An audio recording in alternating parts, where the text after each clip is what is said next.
Ladies and gentlemen, there have been challenges regarding corporate governance.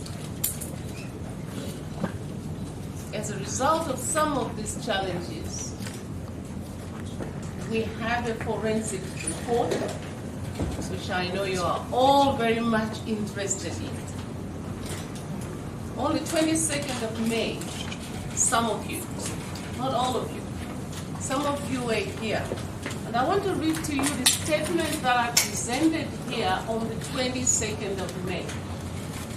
On the 22nd of May, we said, the Ministry of Public Service, Labor and Social Welfare is in receipt of the NSSA Forensic Report, which had also been placed before the Board of Directors for deliberation. I also say we are in process of reviewing the NSSA Forensic Report, and we have engaged a team of lawyers to offer legal counsel for careful appraisal. And I also noted that we were working very closely with the Special Anti-Corruption Unit on the matters. And I said the legal counsel was going to collect the information in order to help the board chair and the board members to decide on the appropriate legal route to pursue.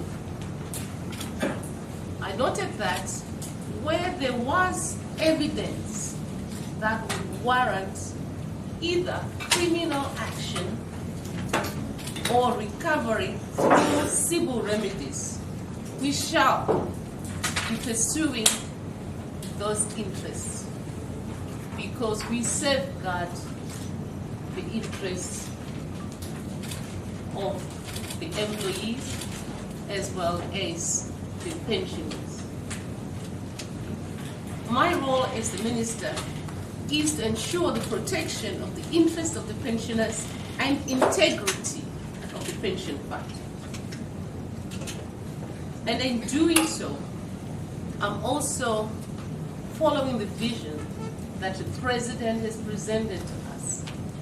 And his vision for 2030 focuses on the mandate that we must be practicing efficiency, transparency, accountability, and good corporate governance.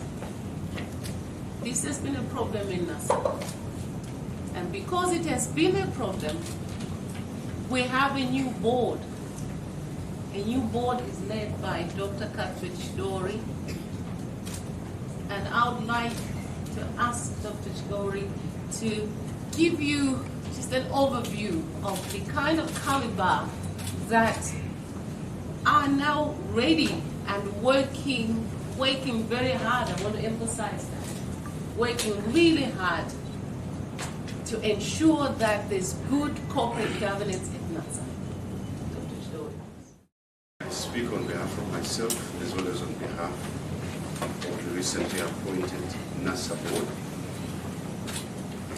We are just a little over 4 months now on the job, and as the minister alluded to, there has been in the past very serious issues surrounding corporate governance in NSSA. And because of that, the ministry felt it appropriate sometime before we even brought onto the scene to have this forensic audit report prepared by the Auditor General.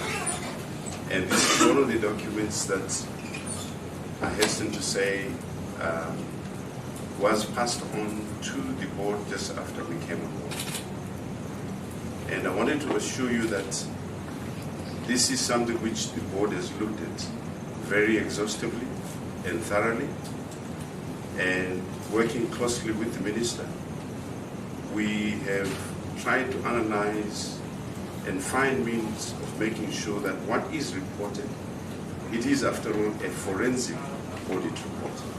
It's not just another audit report for NSSA. We feel we must exhaust all the issues that have been raised in that report. And in that regard, as reported to you last month or the month before, we have been working very closely with the ministry, and we have some legal advisors who have since been engaged, and these are working very closely with us to ensure that we look at this report exhaustively and deal with all the issues that are raised. It's important that I emphasize that we are anxious that as a new board, we'll be seen to be doing the right thing. It is important for us also to work closely with the mandate that NSSA has and our engagement with the ministry, just to make sure that all the issues that affect what's supposed to be done by NSSA are done properly, and in particular emphasizing the good corporate governance that's required.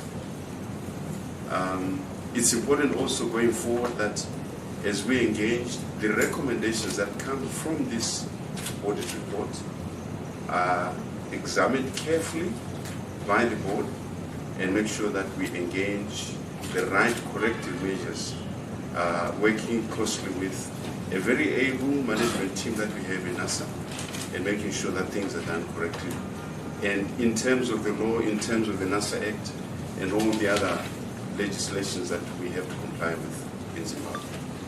I'll be able to answer any other questions, but that is what I would want to say at this stage. Thank you.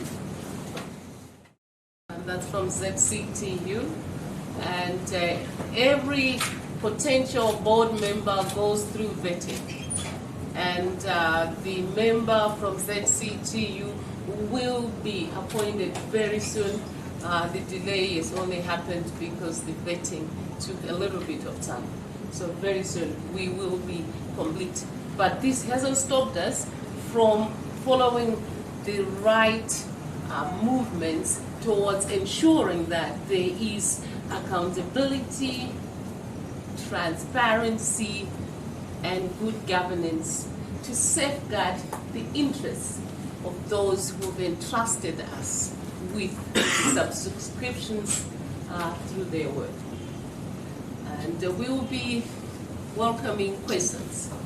And I'm not sure how many we can have, but let's start with 3 questions. And then we'll answer them, and we're happy to answer some more. Thank you.